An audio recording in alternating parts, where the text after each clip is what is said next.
অনেক দিন কোথাও যাওয়া হচ্ছিল না, তাই ভাবলাম যে এবার একটু বেরিয়ে আসি। বেশি না, বিকেলবেলা তাড়াতাড়ি একটুখানি বেরোলাম, এই 5টা সাড়ে 5টার দিকে।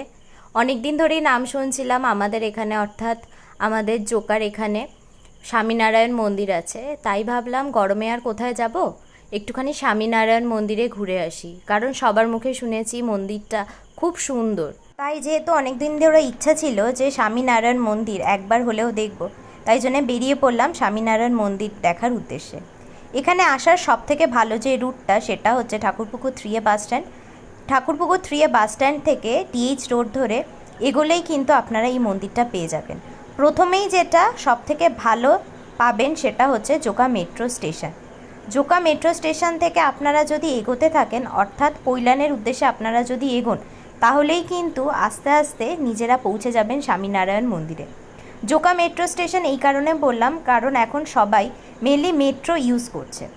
স্বামীনারায়ণ মন্দির বা পৈলান মন্দির নামেও যেটা অনেকে চেনে, এটার এক্স্যাক্ট লোকেশন কিন্তু ঠিক পৈলানে যেতে গেলে জোকার পর আর আমতলার ঠিক মাঝামাঝি।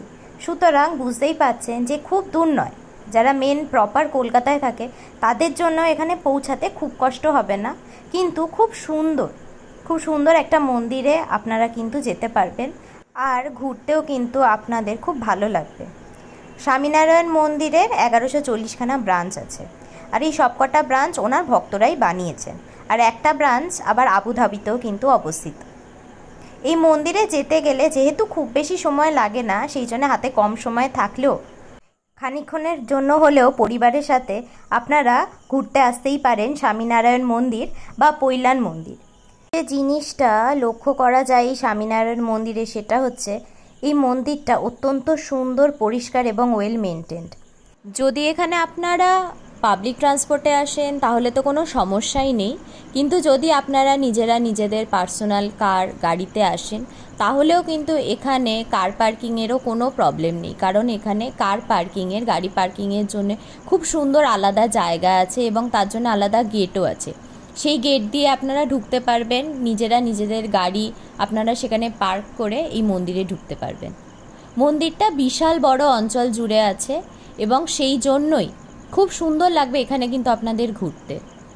মন্দিরটা যেমন সুন্দর তেমন বড়, এবং দেখুন মন্দিরের প্রত্যেকটা কাজ খুব নিখুঁতভাবে করা আছে।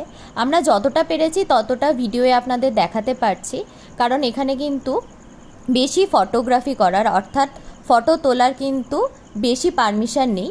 কিছুটা আপনারা এখানে নিজেরা ফটো তুলতে পারবেন, টাইম কাটাতে পারবেন, নিজেদের মতন করে এখানে পছন্দের জায়গা মতন নিজেরা ফটো তুলতে পারবেন, বসে গল্প করুন বা নিজেরা টাইম কাটান, সেখানে কোনো প্রবলেম নেই। কিন্তু কিছুটা যাওয়ার পরেই কিন্তু এখানে আর ফটোগ্রাফি করতে দেয় না, ছবি তুলতে দেয় না। সেটা অবশ্যই নিজেদের সিকিউরিটির জন্য, নিজেদের একটা প্রাইভেসি থাকে যে না আমরা ফটো তুলতে দেব না, আর এটাই উচিত। সেই জন্য যতটা পেরেছি এই ভিডিওতে আপনাদের আমরা দেখাতে পেরেছি। স্বামীনারায়ণ মন্দিরে ঢুকতে গেলে প্রথমেই আপনারা একটা রাস্তা পাবেন, পুরো মার্বেলের তৈরি রাস্তাটা, এবং সেখানে দেখবেন কোনো সমস্যা নেই আপনাদের হাঁটা চলার ক্ষেত্রে। সেটা ছোট বড় বয়স্ক মানুষ যে কেউ হতে পারে, তাদের জন্য এখানে কোনো সমস্যাই সেই কারণে হয় না। গরমে আসতে গেলে আমি অবশ্যই বলবো যে না আপনারা সকালবেলা আসবেন না, যেহেতু এখানে কোনো শেড নেই, তো তাই জন্য গরমে একটু কষ্ট হবে। যদি আপনারা বিকেলে আসেন তাহলে খুব ভালো হয়, আর শীতকালে তো আপনারা সকাল বিকেল আসতেই পারবেন। এবারে অনেকেই বলবেন, অনেকের মনেই জিজ্ঞাসা থাকবে যে কটা থেকে কটা অবধি মন্দিরটা খোলা থাকে, সেটাও আপনাদের বলে দিচ্ছি।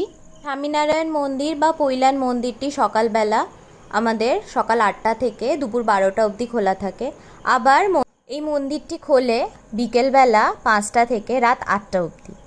আপনারা এই দুটো সময়ের মধ্যে যে কোনো সময় এখানে আসতে পারেন। মন্দিরের প্রতিটি কাজ অত্যন্ত নিখুঁত এবং খুব সুন্দর। ভিডিওয়ে আপনারা যতটা দেখতে পাচ্ছেন, নিজের চোখে দেখলে কিন্তু আপনাদের আরও ভালো লাগবে। মন্দিরে ঢুকতে গেলেই আপনাদের প্রথম যে কাজটা করতে হবে সেটা হলো এখানে আলাদা করে একটা শু কাউন্টার বা জুতো খোলার জায়গা আছে, সেখানে জুতো খুলে আপনারা মন্দিরের সিঁড়ি দিয়ে মন্দিরের ভিতরে উঠতে পারবেন। মন্দিরে প্রথমে আপনারা যেমন উঠবেন, উঠেই প্রথমেই যেটা আপনারা লক্ষ্য করতে পারবেন সেটা হচ্ছে একদিকে রাধাকৃষ্ণের মূর্তি এবং অন্যদিকে শিবের মূর্তি। মন্দিরে উঠে আবার নিচে নেমে পুরো মন্দিরটি আপনারা পরিদর্শন করতে পারবেন। রাত্রিবেলায় মন্দিরটিকে অত্যন্ত সুন্দর লাগে, কারণ এখানে লাইটিং দিয়ে এত সুন্দর করে সাজানো হয়। এবার আসি মন্দির থেকে বেরোনোর রাস্তায়। প্রথমেই আপনারা লক্ষ্য করতে পারবেন একটি জায়গায় শাকসবজি বিক্রি হচ্ছে, আর তারপরেই একদিকে ভেজ রেস্টুরেন্ট আছে আর অন্যদিকে সাহিত্য, ওষুধ ইত্যাদির একটা দোকানও আপনারা কিন্তু এখানে দেখতে পাবেন। তাই বলছি, এই মন্দিরে এসে আপনারা যেমন মন্দিরটি পরিদর্শন করতে পারবেন, ঠিক তেমনই সাহিত্য, ওষুধ ইত্যাদি কিনতে পারবেন, আবার রেস্টুরেন্ট থেকে আপনারা ভেজ যে কোনো আইটেমও খেতে পারবেন। আর তাই কাছাকাছির মধ্যে স্বামীনারায়ণ মন্দির বা পৈলান মন্দিরে আপনারা কিন্তু সবাই মিলে ঘুরে আসতেই পারেন।